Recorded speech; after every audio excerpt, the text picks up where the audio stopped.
Antes de comenzar, no olvides suscribirte a nuestro canal de YouTube y activar la campana para recibir notificaciones.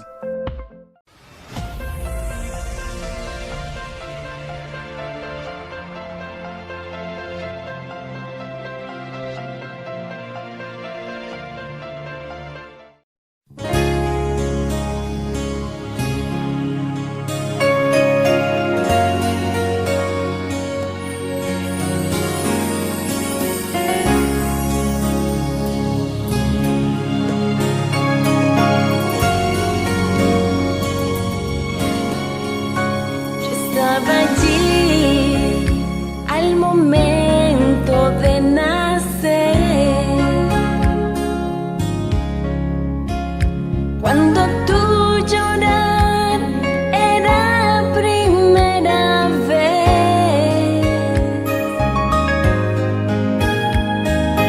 Al pasar el tiempo, contigo caminé. Aunque no me viste, hoy yo te lo diré. Tú siempre serás un niño para mí. Cuando necesites algo de amor,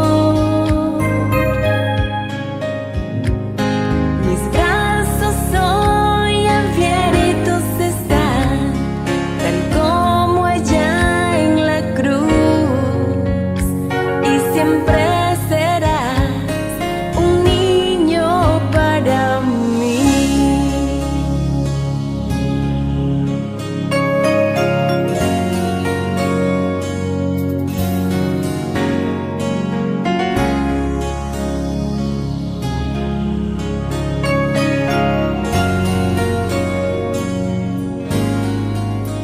Estaba allí cuando tú postrado estabas,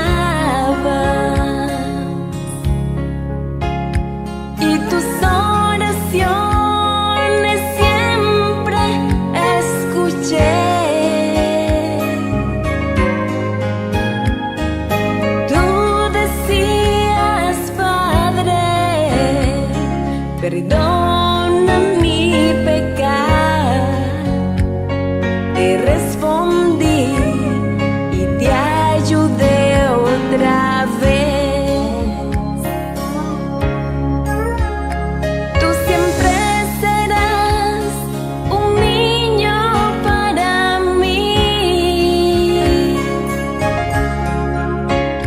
Cuando necesites algo de amor,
Bienvenidos a la casa de Dios y cuanto más cuando estamos disfrutando de un ciclo maravilloso de la palabra de Dios. Y hemos venido aprendiendo durante todas estas conferencias, predicaciones, cómo vencer el pecado. Hoy llegamos a nuestro tema número 9 y ya nos queda solo uno. Así que siento un poco de nostalgia porque ya estamos llegando al final, nos estamos despidiendo, pero pienso que Dios ha sido bueno. Y Dios nos ha venido mostrando de manera maravillosa claves básicas para lograr vencer el pecado.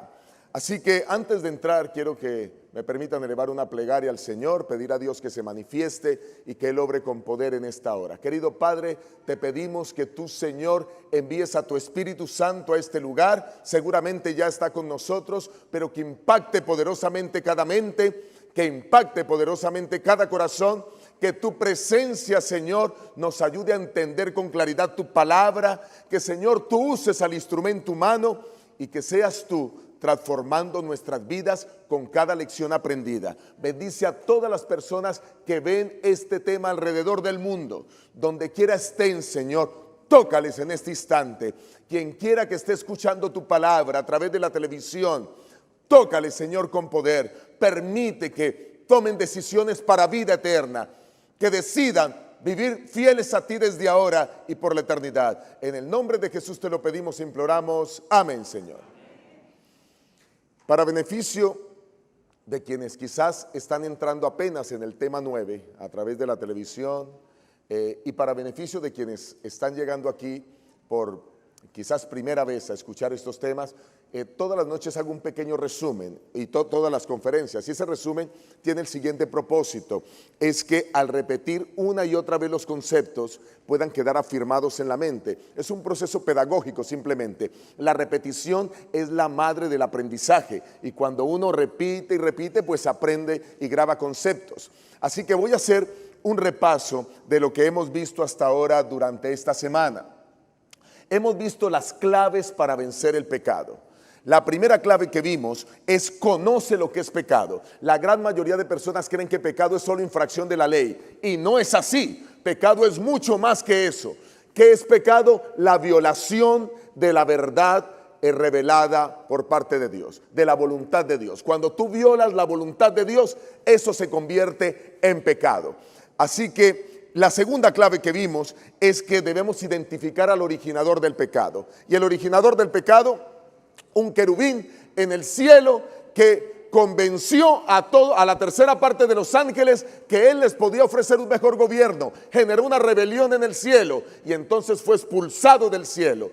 Y porque el pecado que se sembró en él fue el orgullo, el más grande de todos los pecados y el propiciador de todos los demás pecados.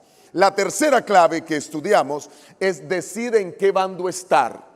Y entonces esa guerra que hubo en el cielo, hubo un ganador y hubo un perdedor. El ganador fue Miguel y sus ángeles. Miguel, el nombre que recibía Cristo antes de hacerse hombre, cuando estaba al comando de todas las huestes angélicas.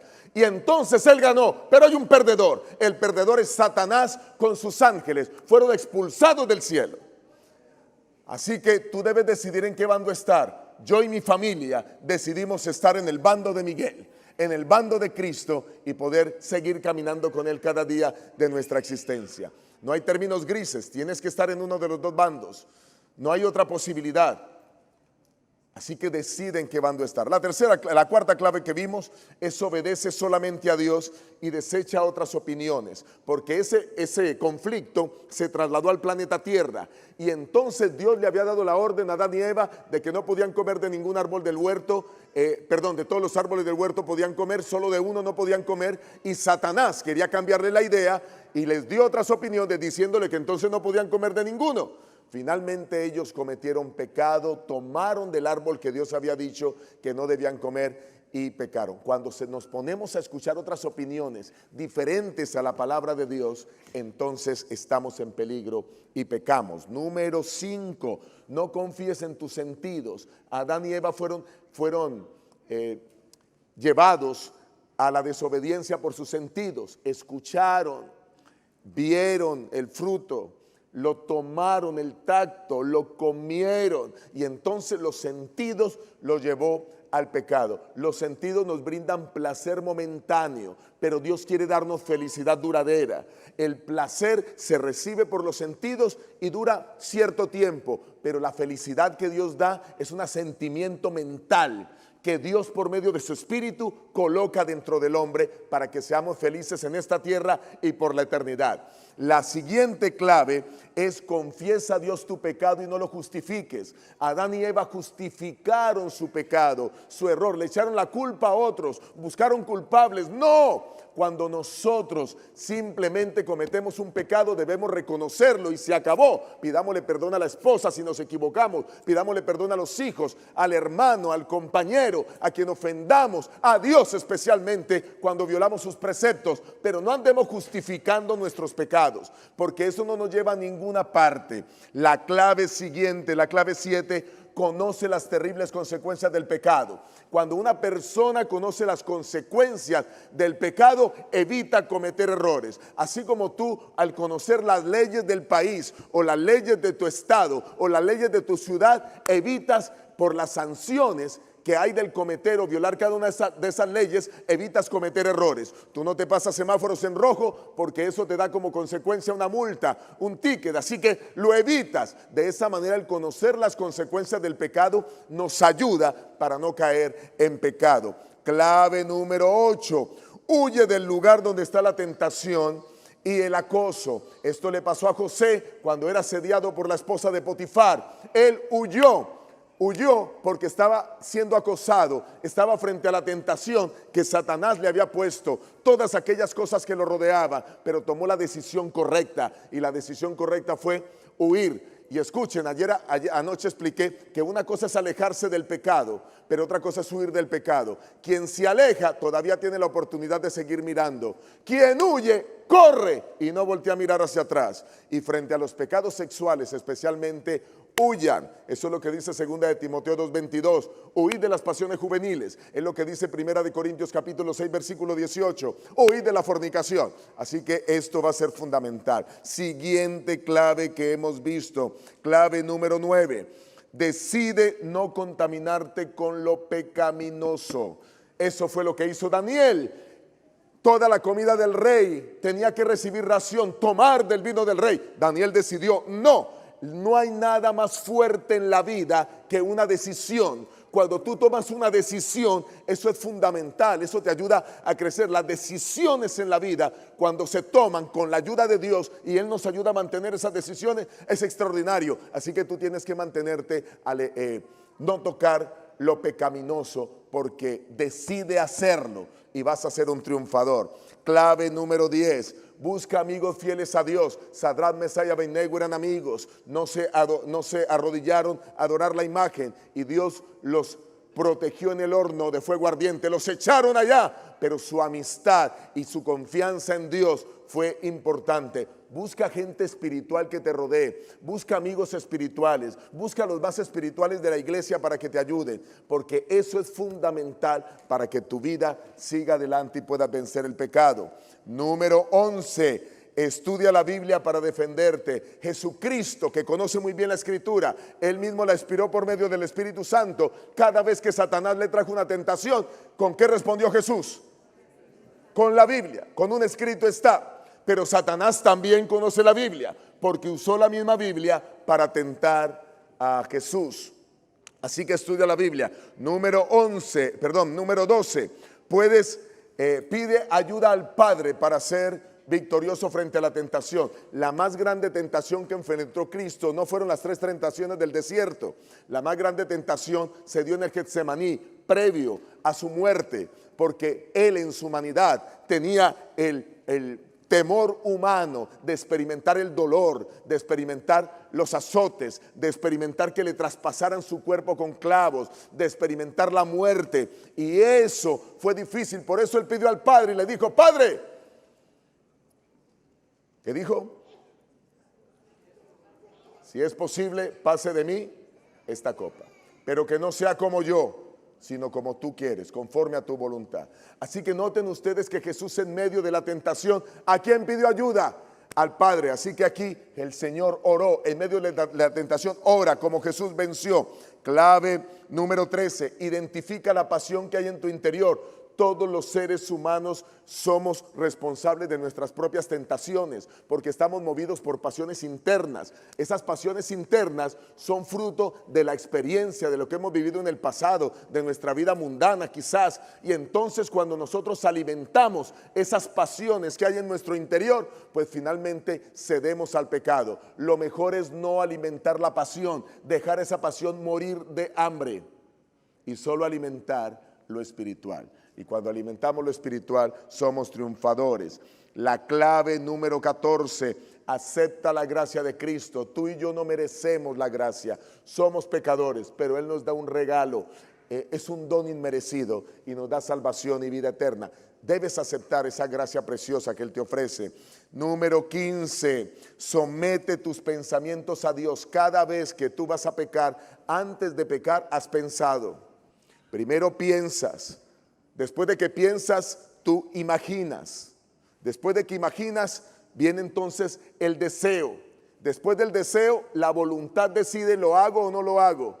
Y después, ya entonces viene el consentimiento. Y ya consentir ya es pecar. Así que lo que tenemos que hacer es, primero, pedirle a Dios que domine los pensamientos. Cuando viene un pensamiento pecaminoso a tu mente, subyúgaselo, entrégaselo a Dios para que Dios pueda Él dominarlo.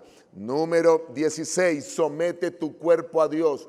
Nuestro cuerpo es templo del Espíritu Santo y nuestro cuerpo siente, pero muchas veces entregamos nuestro cuerpo al pecado. El cuerpo no es para la fornicación, dice la palabra del Señor en 1 Corintios el capítulo 6. Y el mismo capítulo habla de que el cuerpo es templo del Espíritu Santo. Sometamos el cuerpo a Dios. Número 17, lo vimos ayer. Conoce las gloriosas recompensas para vencer el pecado. Y hablamos de 9 recompensas, 6 que Dios nos da en la tierra y 3 más para la eternidad. La corona de la vida eterna, la eternidad preciosa que Dios nos da. Cuando usted conoce las recompensas, usted dice, wow, no voy a pecar, porque entonces podría perder esas recompensas preciosas. Y qué bueno que nosotros podamos aceptar las recompensas. Y vamos a entrar después de este resumen en el tema de hoy. Y yo sé que me tomé un tiempo para el resumen, pero es importante que estos conceptos estén quedando afirmados en la mente de cada uno. Vamos a entrar. Entremos en materia. Quiero decirles que hoy, el tema de hoy titula ¿Cómo vencer el último gran pecado de la humanidad? Ese es el tema de hoy. ¿Cómo vencer el último gran pecado de la humanidad? La Biblia comienza con el libro de Génesis y ahí está el primer pecado de la humanidad. Termina con el libro de Apocalipsis y ahí en el libro de Apocalipsis encontramos el último gran pecado de la humanidad. En el libro de Génesis aparece que Satanás fue el gestor del primer pecado de la humanidad. Pero también el libro de Apocalipsis nos dice que Satanás es el gestor del último gran pecado de la humanidad. También la palabra del Señor nos muestra que Él quiso que ese pecado, Satanás quiso que ese pecado se extendiera a todos los hombres, por eso engañó a Adán y Eva. Pero al final Satanás va a querer que también ese gran pecado abarque a todos los seres humanos. Y de paso, hoy está abarcando ese pecado a la gran mayoría de seres humanos. Lo que Él desea y lo que hizo desde el principio es llevar a la humanidad a desobedecer a Dios. Y al final quiere también que todos desobedezcan a Dios. Todo el tiempo Satanás ha buscado la adoración. En el cielo Él quería ser adorado. En el cielo Él quería que los ángeles le rindieran pleitesía. Pero al final de la historia Satanás quiere lo mismo. Es a través de todos los tiempos. Quiere que la gente lo adore. Y hoy vamos a mirar eso. Hay 2 propósitos que tiene Satanás. 2 propósitos con la humanidad. Número 1, que la humanidad lo adore. Número 2, llevar a la humanidad a desobedecer. Sencillo. ¿Cuál es el objetivo número 1 que tiene Satanás? Que la humanidad ¿qué? Lo adore. ¿Cuál es el segundo objetivo que tiene Satanás? Que la humanidad desobedezca a Dios. Ahora, ¿cómo puede hacer Satanás que la humanidad lo adore? 2 formas. Número 1, Satanás no se muestra como él es. Él se disfraza. Si él se muestra como él es, la gente no le va a adorar. Así que para conseguir la adoración de la gente, no lo puede hacer tal como es. Es más, no lo pudo hacer en el huerto del Edén. Y de paso, la inspiración profética a través de Elena White nos muestra que los ángeles y Dios mismo le había advertido de que Satanás había sido expulsado del cielo. Y así que si Satanás se presenta como el ángel caído delante de Adán y Eva, ¿qué hubiera pasado? Eva lo hubiera inmediatamente ¿qué? Rechazado. Pero él vino disfrazado en forma de serpiente y por supuesto eso hizo que Eva fuese engañada. Y más cuando la serpiente no era un animal que se arrastraba. La serpiente era un animal que se movía, volaba por el huerto, que llamaba la atención a la mujer. O si no, no tendría razón cuando el Señor le dice a la serpiente que a partir de ahora tú vas a comer del polvo de la tierra. Y entonces eso le llamó la atención especialmente a Eva. Pero vale la pena aclarar que él se sigue disfrazando y se ha disfrazado a través de toda la historia.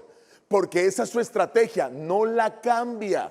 Sigue siendo la misma porque es la mejor. La mejor para engañar es disfrazarse. Vayan conmigo a 2 de Corintios. 2 de Corintios, dice la palabra del Señor. Vayan conmigo, 2 de Corintios, el capítulo 11.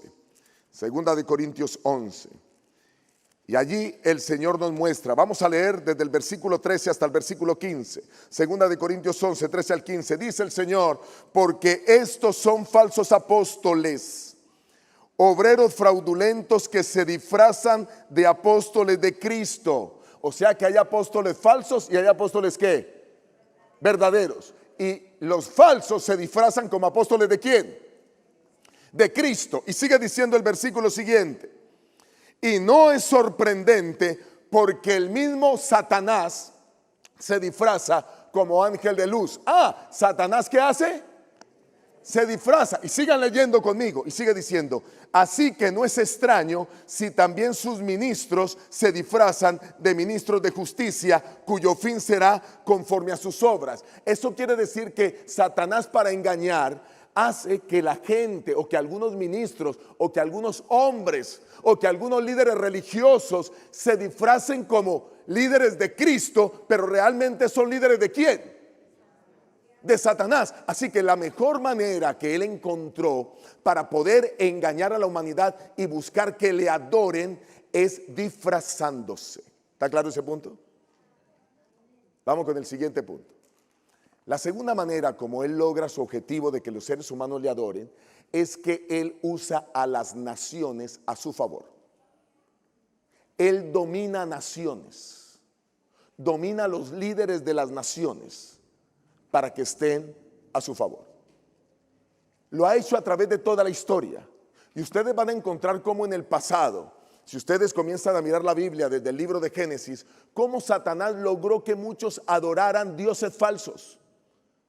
Y el principal centro de adoración de esos dioses falsos estaba promovido por el gobierno de esas naciones. Comenzando desde el mismo Egipto. Egipto tenía muchos dioses falsos. Y los principales promotores de esos dioses falsos, ¿quiénes eran? Los gobiernos, las naciones. Quiero que miremos algunos textos en la Biblia que nos van a ayudar a aclarar este concepto que estamos presentando. Vamos a mirar Génesis, el capítulo, Éxodo, el capítulo 12. Éxodo, el capítulo 12. Para hablar un poco de algunas de esas naciones, quiero comenzar con Egipto. Éxodo, capítulo 12, y vamos a mirar el verso 12. Éxodo 12, 12. Dice el Señor en su palabra.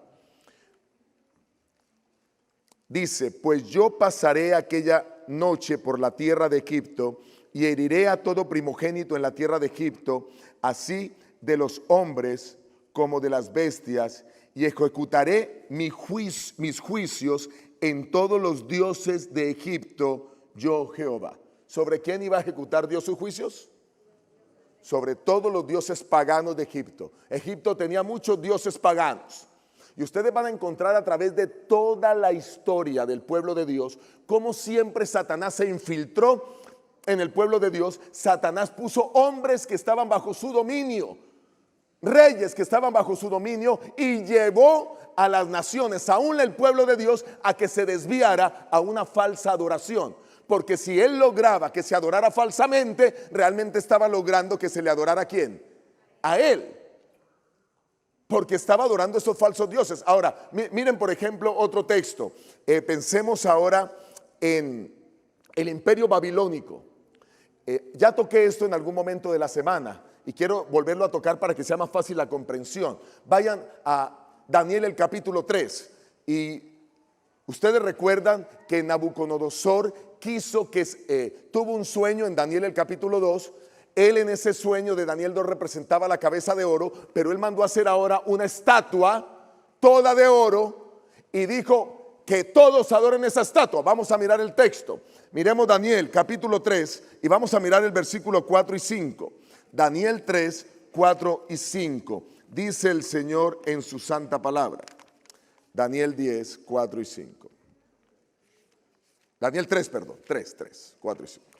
Escuchen. Y el pregonero anunciaba en alta voz: se os ordena a vosotros, pueblos, naciones y lenguas, que al oír el son de la bocina, la flauta, la cítara, el arpa, el salterio, la zampolla y todo instrumento de música, os postréis y adoréis la estatua de oro que el rey Nabucodonosor ha levantado. O sea que el rey estaba incitando a adorar dioses ¿qué? Falsos, una imagen. Es los reyes promoviendo la falsa adoración. Noten cómo Satanás usa a los líderes de las naciones para que promuevan esa falsa adoración.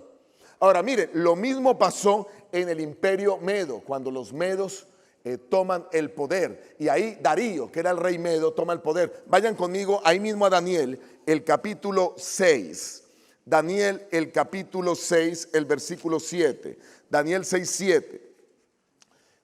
Darío era el rey de los medos y dice el versículo 7 que sus allegados se reunieron y le hicieron una propuesta al rey para perjudicar a Daniel.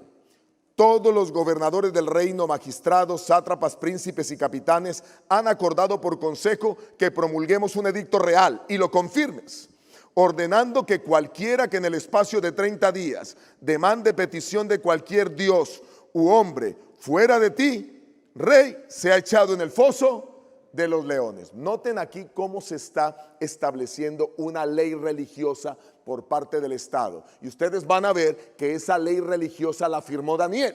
Y Daniel firma la ley, y quien viola la ley porque quiere seguir siendo fiel a Dios, ¿es quién? Daniel. Y Daniel debe ser echado al foso de los leones. Así que Satanás, número uno, se disfraza para que la gente le adore. Y número dos, Satanás, ¿qué hace para que la gente le adore? Usa los gobiernos para que los gobiernos dicten ¿qué? Leyes para que la gente adore falsamente. ¿Quedó claro eso? Muy bien. Ahora, después de que están claros esos conceptos, entonces quiero que miremos o aportar un poquito más a este último concepto. Para que ustedes noten hasta dónde estaba el poder de Satanás y dónde él creía en el tema de los imperios y que él es el dueño de esto. Noten que él hizo ese mismo argumento en las tentaciones con Jesús, muchos años después. Vayan ustedes a Mateo el capítulo 4, Mateo 4, donde están las tentaciones. Y vamos a encontrar en Mateo 4 lo siguiente. Dice Mateo 4.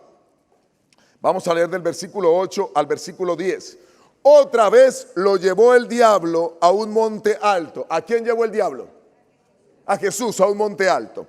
Y le mostró todos los reinos del mundo y la gloria de ellos.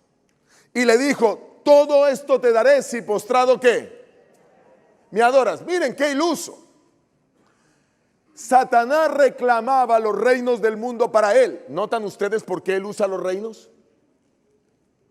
Eso mismo sucede hoy. Satanás está detrás de muchos gobernantes y de muchas naciones hoy. Quizás en el pasado se ve un poco más fuerte, pero él sigue teniendo el control de muchos poderes. Y entonces eso se le ofrece a Jesús. Mira, Jesús, los reinos. Todo esto te daré. Y saben, esa tentación estuvo bien pensada. ¿Y por qué estuvo bien pensada? Porque la misión con la que venía Jesús a la tierra era recuperar a este mundo perdido. Y el ofrecerle los reinos era una posible manera de recuperar el mundo perdido. Durante todo ese tiempo Satanás había sido el dueño del mundo. El mismo Jesús lo llama en algunas oportunidades el príncipe de este mundo.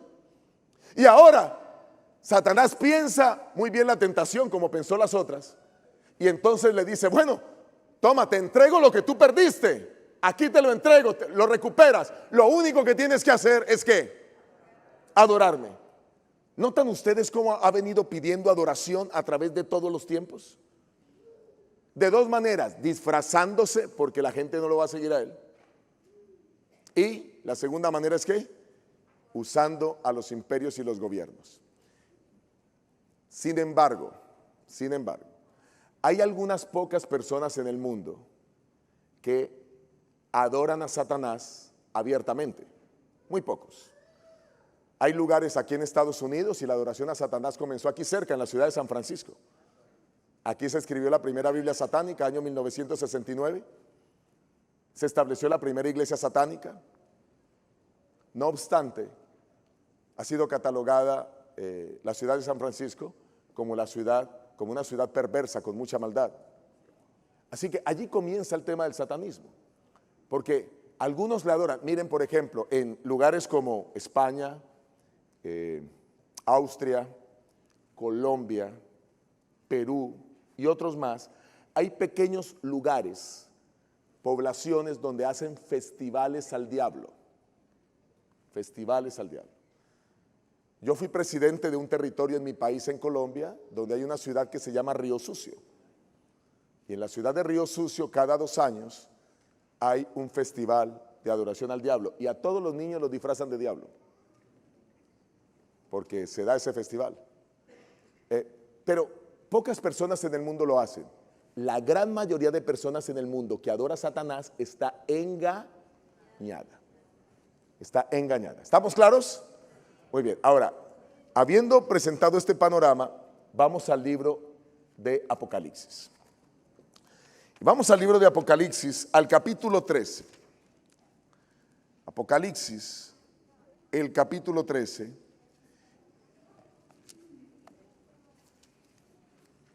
Y quiero que miremos el versículo 4 y el versículo 8. Apocalipsis 13, voy a leer primero el 4, luego voy a leer el 8.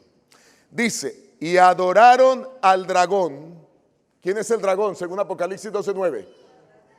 Y fue lanzado fuera la serpiente, el gran dragón, la serpiente antigua que se llama Diablo y Satanás, que engaña al mundo entero. Fue arrojado a la tierra y sus ángeles fueron arrojados con él. O sea que el dragón es Satanás. Entonces, vuelvo al punto. Y adoraron al dragón o a Satanás, que había dado autoridad a la bestia. Y adoraron a la bestia diciendo, ¿quién como la bestia y quién podrá luchar contra ella? Versículo 8, la adoraron todos los habitantes de la tierra, cuyos nombres no estaban escritos desde el principio del mundo en el libro de la vida del Cordero. Así que, número 1, aquí la gente está adorando a Satanás, ¿sí o no? Pero Satanás, que se camufla, pones a la bestia delante de él. Porque la bestia es un poder creado por él con el único propósito de que la gente ahora adore a la bestia, creyendo que está adorando a Dios, y al adorar a la bestia, ¿lo están adorando a quién? A él. Por eso la gente, los habitantes del mundo, adoran a la bestia.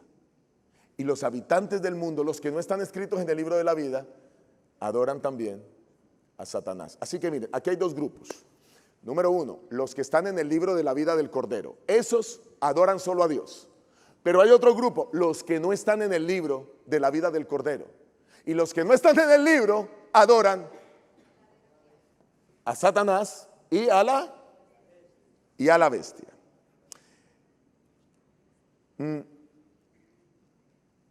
Quiero aclarar el concepto de por qué la bestia no puede ser adorada bajo ninguna circunstancia y por qué Satanás no debe ser adorado bajo ninguna circunstancia. Y la clave de hoy, para vencer el pecado y vencer el último pecado sobre la tierra, la clave de hoy es: adora solamente a Dios. Esa es la clave. ¿Adora solamente a quién? No hay a nadie más quien adorar. Nadie más. En el mismo libro de Apocalipsis, vayan al capítulo 4, el versículo 11. Apocalipsis 4:11. Apocalipsis 4:11. Miren lo que dice el Señor. Apocalipsis 4:11. Señor, digno eres de recibir la gloria, la honra y el poder, porque tú creaste todas las ¿qué? Las cosas. Y por tu voluntad existen y fueron ¿qué? Creadas. ¿Cuál es la razón por la que nosotros adoramos a Dios? ¿Cuál es? ¿Qué es el creador? La única razón por la que adoramos a Dios es porque Él es el creador. No podemos adorar a nadie diferente a Dios porque Él creó todas las cosas. Satanás, ¿qué se está atribuyendo? Él no creó nada. Todo lo hizo Dios. Pero como su deseo a través de los tiempos es pedir adoración, pero una adoración que no se le puede dar porque Él no es el creador. Así que esta razón es fundamental. La exhortación de la Biblia es clara. Solo se debe adorar ¿a quién? A Dios. Pero el orgullo de Satanás es el que pretende que él pueda hacerlo. Así que cuando usted no adora al Creador, usted está adorando falsamente. ¿Cuál es la verdadera adoración? ¿Adorar a quién? Al Creador. Y cuando usted no adora al Creador, hay adoración, pero ¿esa adoración qué? Falsa. O sea que aquí hay un conflicto bien claro. Y están con los mismos dos grupos. Los que están en el libro del Cordero adoran al Creador. Los que no están en el libro de la vida del Cordero adoran falsamente. Y adoran a la bestia. Y al adorar a la bestia, adoran al que está detrás de la bestia, que es Satanás, que ha estado detrás de los poderes todo el tiempo. ¿Está claro hasta aquí, verdad? Vamos bien. No quiero que pierdan el hilo porque lo que continúa es bien interesante. Y el Señor tiene cosas maravillosas. Dios en su infinito amor le advierte al hombre del cuidado de adorar falsamente. Y eso está en Apocalipsis el capítulo 14. Es el mensaje de los tres ángeles, pero solo voy a tocar el mensaje del primero y el mensaje del tercer ángel. El capítulo 13, que ya miramos, habla acerca de adorar al dragón y a la bestia.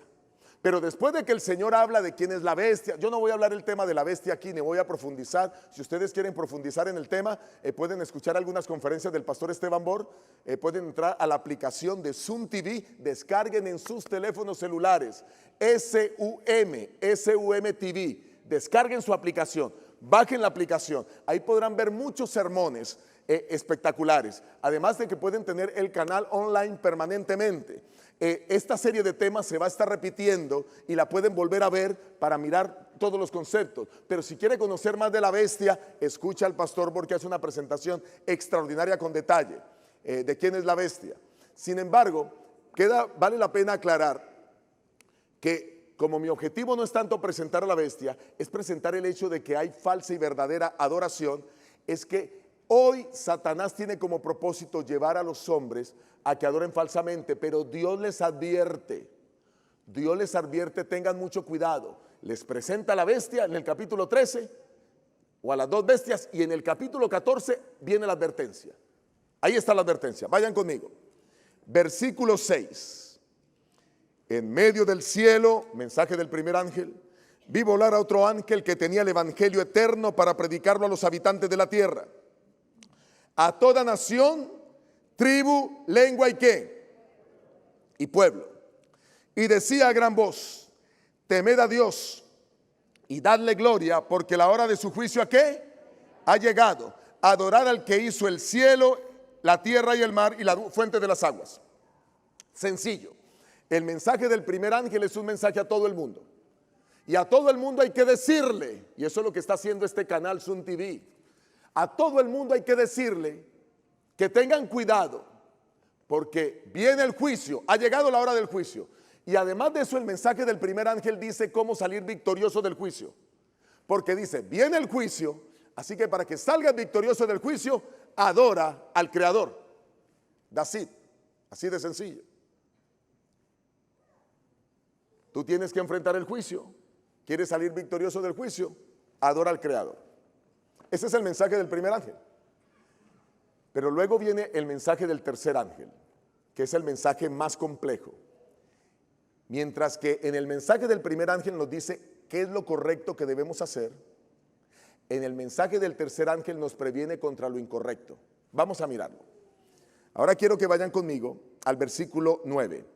Y un tercer ángel lo siguió diciendo a gran voz: si alguno adora a la bestia y a su imagen y recibe la marca en su frente o en su mano, él también beberá del vino de la ira de Dios, que ha sido vaciado puro en el cáliz de su ira, y será atormentado con fuego y azufre delante de los santos ángeles y del Cordero, y el humo de su tormento sube por los siglos de los siglos. No tienen reposo de día ni de noche los que adoran a la bestia y a su imagen, ni nadie que reciba la marca de su nombre.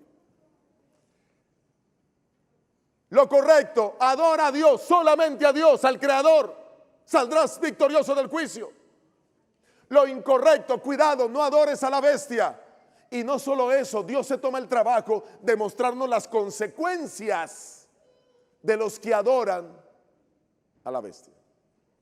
Una de las cosas que hace Satanás, en lo cual es experto, es que la gente desestime las consecuencias del error o del pecado. Si tomaban a Adán y Eva del fruto prohibido, del árbol de la ciencia del bien y del mal, Satanás, o mejor, Dios les dijo primero: el día que coman morirán. Y Satanás les dijo: ¿no qué? No moriréis. Hay muchas personas que creen que Dios no va a juzgar a la humanidad. Hay muchas personas que creen que eso del juicio es una fábula, aunque está tan claro en la Biblia. Hay muchas personas que creen que somos tan buenos que Dios nos va a salvar a todos. De paso, yo creía eso antes de ser cristiano. Yo decía: mire, yo no robo, yo no mato a nadie, yo soy buena gente, Dios me va a salvar. Y quizás algunos de ustedes todavía podrían pensar así, pero la Biblia es clara. Y por eso Dios está advirtiendo: usted o adora a Dios como dice el primer ángel, o adora a la bestia como dice el tercer ángel. Si hace lo que dice el primer ángel, saldrá victorioso. Si hace lo que dice el tercer ángel, o lo que el tercer ángel te invita a no hacer, recibirá las consecuencias de tu error y de tu pecado. Hasta aquí está claro el punto. Estos dos mensajes nos advierten de lo que viene, de esa verdadera y falsa adoración. Pero ahora quiero aclarar un concepto. ¿Qué es adorar? ¿Qué es adorar? Saben que no dé usted por obvio lo que todo mundo cree que es obvio. Hay cosas que tenemos que analizar. La palabra adorar significa rendir tributo, rendir homenaje, pero hay una tercera definición que esta palabra viene del griego proskuneo, que es adorar, y hay una tercera definición que se aplica a esta palabra y se dice amar intensamente. O sea, adorar es amar ¿qué? Intensamente. Si usted ama a Dios, debe amarlo ¿cómo? Intensamente. Cuando usted ama intensamente a Dios, entonces usted ¿qué? Adora a Dios. Y saben que ese concepto, porque siempre hemos visto el tema de rendir tributo, pero ese es un concepto bien interesante de la palabra proskuneo, de donde se traduce adorar, del griego, porque eso es lo que la Biblia refleja. La Biblia refleja que a Dios hay que amarlo con todo el corazón, con todas las fuerzas. Vamos a repasar el concepto. Vayan conmigo a Deuteronomio el capítulo 6. Deuteronomio el capítulo 6. Voy a leer la Shema judía, la oración más importante para el pueblo de Israel, pero también debiera ser la oración más importante para nosotros, los hijos de Dios. Y dice la Shema judía, Deuteronomio el capítulo 6, desde el versículo 4, dice: oye Israel, Jehová nuestro Dios, Jehová uno es. Versículo 5, amarás a Jehová tu Dios de todo tu corazón, de toda tu alma y con todas tus ¿qué? Tus fuerzas. Debo amarlo intensamente. Uno de los grandes errores que los padres de familia cometen al formar a sus hijos es que se la pasan enseñándole a los hijos es lo que no debo hacer. Prohibición: el sábado no haga esto, el sábado no haga esto, no haga esto, no haga esto. Y el niño se siente aburrido, amargado. A los niños, en lugar de enseñarles qué no deben hacer, hay que enseñarles es que amen a Dios. Hijo, como amamos a Dios, este día es para Él. Él nos da todo. ¿Tú amas a Dios por todo lo que nos da? Por la comida, por el vestido, por el techo, por el perdón, por la familia. ¿Amas a Dios? Hazlo por amor a Dios. Y cuando tú siembras en los hijos que hagan las cosas por amor a Dios, que de paso los versículos siguientes es lo que están diciendo, que tú debes repetirle esa verdad a los hijos al salir, al levantarte, en todo lugar, en la casa, donde estés. Y cuando tú le dices, ama a Dios, ama a Dios, ama a Dios, deja de estarle diciendo al niño qué hacer, qué no hacer, qué prohibido. Solo dile que ame a Dios, porque cuando usted ama a Dios, usted automáticamente obedece a Dios. ¿Están entendiendo el concepto? Ahora, pero quiero reafirmarlo con los textos bíblicos. Queda claro aquí que adorar es amar a Dios. O bueno, una de las definiciones de adorar es amar intensamente a Dios. Ahora, miremos por ejemplo este texto que es bien interesante. Mateo, vamos a Mateo. Mateo 22, 37. Mateo 22, 37. Dice el Señor en su palabra. Mateo capítulo 22, versículo 37. Mateo 22, 37. Dice el Señor, Jesús le dijo, amarás al Señor tu Dios con todo tu corazón, con toda tu alma y con toda tu ¿qué? Tu mente. Ahora, son palabras de Jesús, pero Jesús las está tomando de la Shemá judía.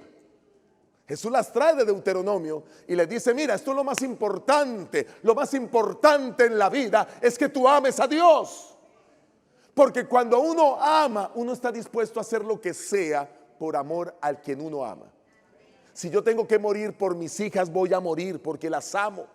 Si tengo que entregarles algo de mi cuerpo, un riñón, así sea el corazón, lo haré con gusto, no me importa morir porque amo a mis hijas. ¿Están entendiendo el concepto? Cuando usted ama, usted hace lo que sea por amor.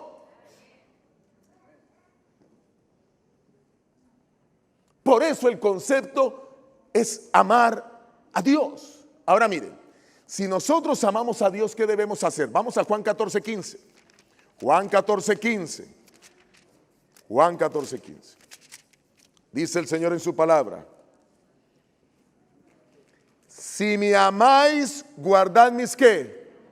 O sea que cuando yo amo a Dios, el resultado de amar a Dios intensamente, como dice la traducción de Proscudeo, es guardar su ¿qué? Sus mandamientos. O sea, adorar a Dios es amar a Dios. Amar a Dios es ¿qué? Guardar sus mandamientos. Miren otro texto. Juan 14, 21, en el mismo capítulo, Juan 14, 21. Dice el Señor, el que tiene mis mandamientos y los guarda, ese es el que ¿qué? El que me ama. O sea, ¿cuál es el que ama a Dios? Cuando tú le dices a tu hijo, hijo, ¿tú amas a Dios? Sí, yo lo amo. Tú estás guardando sus mandamientos, ya. Deja que Él decida. Ya le dijiste al niño lo que tienes que decirle. Él ahora comienza a entender, el niño y el adolescente, que lo más importante es amar a Dios. Miren, cuando usted siembra en su niño el amor a Dios, va a llegar adolescente y nunca se va a ir de la iglesia. Porque usted lo formó de la manera correcta. Y entonces ahora sigue diciendo el versículo, y el que me ama será amado por mi Padre. Y yo le amaré y me manifestaré a Él. Qué hermoso. Así que adorar es amar. Amar es obedecer. Adora al Creador implica obedecer ¿a quién? Al Creador. Implica guardar sus mandamientos, guardar su ley. Así que mientras que Dios nos dice, o el mensaje del primer ángel dice, obedece a Dios, guarda sus mandamientos para que salgas victorioso del juicio, el mensaje del tercer ángel está advirtiendo es que no adores a la bestia. ¿Y qué es lo que Satanás quiere hacer? Ya lo vimos, llevar a la humanidad a desobedecer. Si Satanás lleva a la humanidad a desobedecer los mandamientos, lo logra. Y a veces usa las naciones para lograr su objetivo. Y la bestia no es otra cosa que un poder, pero es un poder religioso, que antes fue un poder político. Y Satanás estuvo detrás del imperio babilónico. Y Satanás estuvo detrás del imperio medo-persa, como ya lo miramos. No hablé del griego, pero Satanás estuvo detrás del imperio griego, todos los dioses y falsas deidades que tenían. Luego Satanás estuvo detrás del gobierno romano. Estoy hablando del orden, la secuencia de los poderes a través de la historia. Y detrás del gobierno romano, cuando Jesús viene en escena, era el gobierno o el poder o el imperio que mandaba. Y luego ese imperio romano sufre una transformación y se convierte en un imperio religioso. Cuando Constantino, un emperador, se dio cuenta que el 75% de su imperio aproximadamente eran cristianos, mataban y mataban cristianos, y cada vez que un cristiano era muerto se convertían cientos. Estaban en el circo romano, los estaban echando a los leones, y antes de que, mientras estaban en las fauces de los leones, ellos gritaban: arrepiéntete, acepta a Cristo como tu Salvador, Cristo murió por ti, y la gente se convertía en las tribunas. Y el imperio llegó a tener la mayoría de gente cristiana, y Constantino muy hábilmente dijo: yo no puedo gobernar un imperio así, seguir persiguiendo a los cristianos cuando la mayoría son cristianos, pues mejor me hago cristiano y los pongo de mi lado. Y mandó a tumbar los templos paganos y comenzó a construir templos cristianos. Y llegó un momento en la historia donde se dio algo que se llama en la historia el conflicto de las investiduras. Llegó un momento en la historia en que los papas heredan todo el poder romano, todo el poder de los césares, al punto de que las vestiduras y el color de las vestiduras de los césares, el color rojo, púrpura, el escarlata rojo, el púrpura que usaban los césares, ahora es usado para dirigir ese nuevo imperio religioso por hombres que se autodenominaban papas. No voy a hablar de la bestia, sino solo un aspecto. De la bestia yo encontré, cuando ustedes van a Apocalipsis 13, ustedes van a encontrar una cantidad de características de la bestia. Volvamos a Apocalipsis 13. Y vuelvo y digo, tienen que repasar lo que dice el pastor Bor en sus conferencias. Pero hay muchas características de la bestia. Yo encontré, 13 características. Número 1, sube del mar. Número 2, es una bestia que es un poder mundial. Número 3, tiene 7 cabezas, se parece al dragón que también tiene 7 cabezas. Número 4, tiene 10 cuernos. Número 5, en los cuernos tiene diademas, coronas, hablando de realeza. Número 6, habla blasfemias.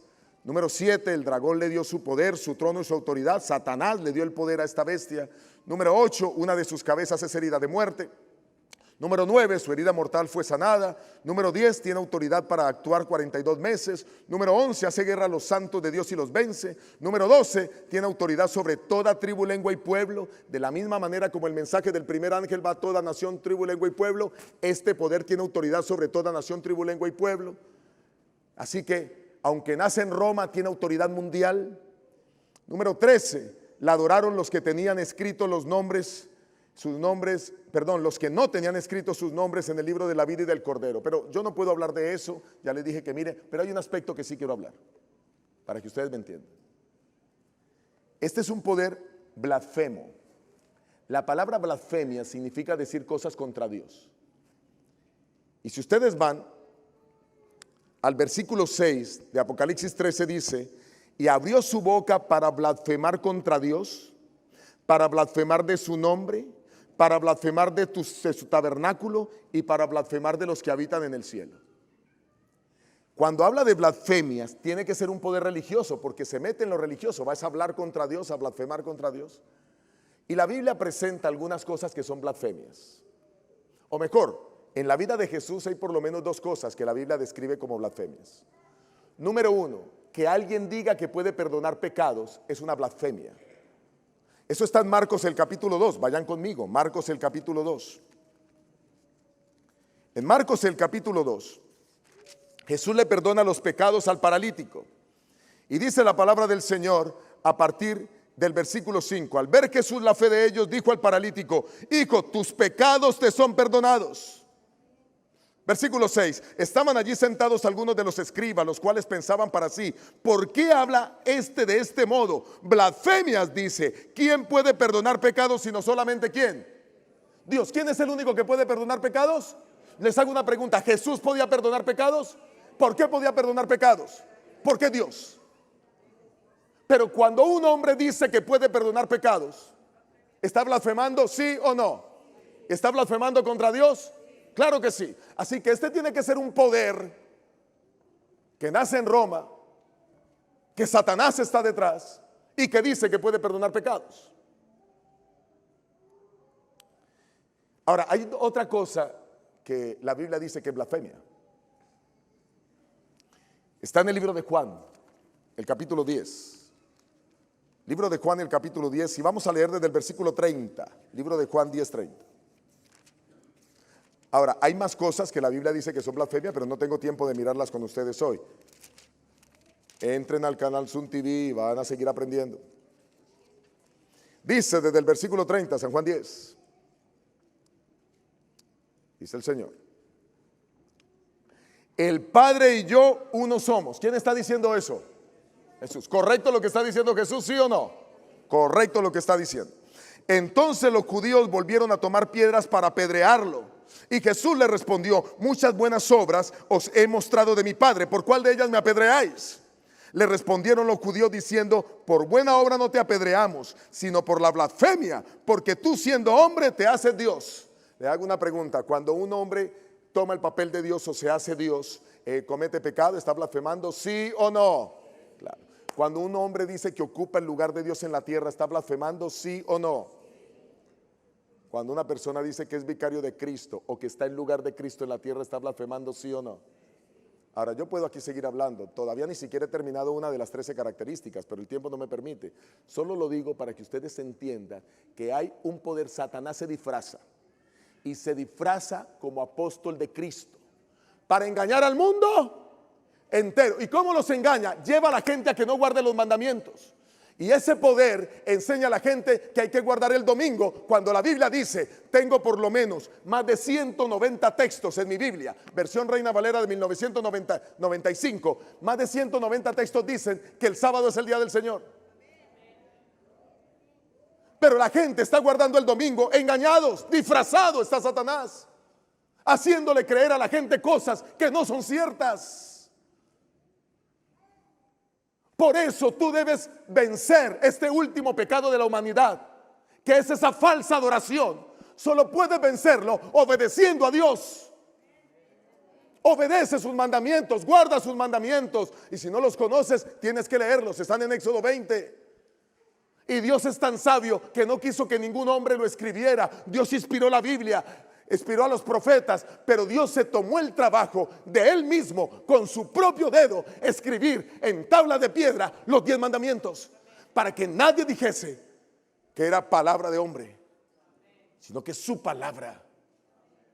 Ahora, lo curioso es que cuando tú lees documentos escritos por clérigos de este poder mundial, reconocen que el sábado es el día del Señor, pero que ellos se reunieron y decidieron trasladar la santidad del sábado al domingo. Yo digo, ¿cómo hacen eso? ¿Cómo Satanás logra decirle a la gente que ahora no hay consecuencias de su desobediencia? Sacan el segundo mandamiento de los 10 mandamientos, que habla que no se debe adorar imágenes. Éxodo 20, versículo 4 al 6, no te harás imagen de ninguna cosa que haya arriba en los cielos, ni abajo en la tierra, ni en las aguas debajo de las aguas. No te inclinarás a ellas, ni las honrarás, porque yo soy Jehová tu Dios, fuerte, celoso, que castigo la maldad de los padres sobre los hijos hasta la 3ª y 4ª generación, pero hago misericordia de los que me aman y guardan mis mandamientos. ¿Y cómo es posible que hoy hay miles de personas? Yo fui uno de esos, yo estuve engañado mucho tiempo. Dios me abrió los ojos por su palabra. Pero saben, allá hay millones de personas que, como yo, son sinceras, son gente extraordinaria, maravillosa, que Dios ama, son su pueblo, Pero nosotros somos los instrumentos para decirle a esas personas que salgan de ahí. Para que no reciban las consecuencias de las que habla el mensaje del tercer ángel. Satanás sigue usando lo mismo, disfrazándose como apóstol de Cristo. Lo mismo que hizo con Adán y Eva, llevando a la gente a que le desobedezca a Dios. Y ahora tenemos que la gente no guarda los 10 mandamientos. Consiguió su objetivo. Si lleva a la gente a desobedecer, los tiene en pecado. Lo peor es que la gente no sabe que está en pecado. Lo peor es que la gente cree que está en lo correcto, que su fe es correcta. Por eso digo, porque hay gente buena allí. Y por eso tenemos que predicar este mensaje. Y por eso usted tiene que decirle a todos sus amigos que vean Zoom TV, para que conozcan que Dios tiene un plan para sus vidas y que Dios quiere salvarles y darles vida eterna. Quiero terminar con un texto. Mateo, capítulo 7. Mateo, capítulo 7. Versículo 21. Evangelio según el apóstol San Mateo, el capítulo 7. Dice el Señor en su palabra. Dice el Señor: no todo el que me dice Señor, Señor entrará en el reino de los cielos. ¿Qué? Hay gente que adora a Dios, pero no va a entrar al reino de los cielos, adorando falsamente. El último gran pecado de la humanidad. Sino el que hace la voluntad de mi Padre que está en los cielos. ¿Quién es el que va a entrar al reino de los cielos? ¿Y cuál es la voluntad del Padre? Obedecerle, guardar su palabra. Muchos me dirán en aquel día: Señor, ¿no profetizamos en tu nombre? Y en tu nombre no echamos fuera demonios, y en tu nombre no hicimos muchos milagros.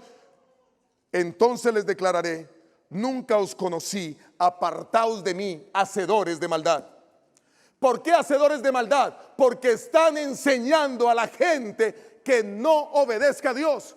Porque están enseñando a la gente a adorar falsamente, aunque supuestamente adoran a Dios, supuestamente buscan a Dios, pero son hombres y mujeres que están engañados. Y algunos no están engañados, saben la verdad y engañan a otros. En resumen, cuando alguien adora a la bestia, sí, ¿a quién está adorando? A Satanás. Cuando alguien no adora verdaderamente al Creador, está adorando falsamente a Satanás y a la bestia. Toma una decisión en tu vida hoy. Adora correctamente. Que Dios te bendiga, que Dios te guarde, Dios te acompañe. Hemos llegado al final del programa del día de hoy, pero antes de despedirnos queremos invitarte a seguirnos en todas nuestras redes sociales, compartirlas con todos tus amigos. Recuerda buscarnos como Red Gala Estéreo.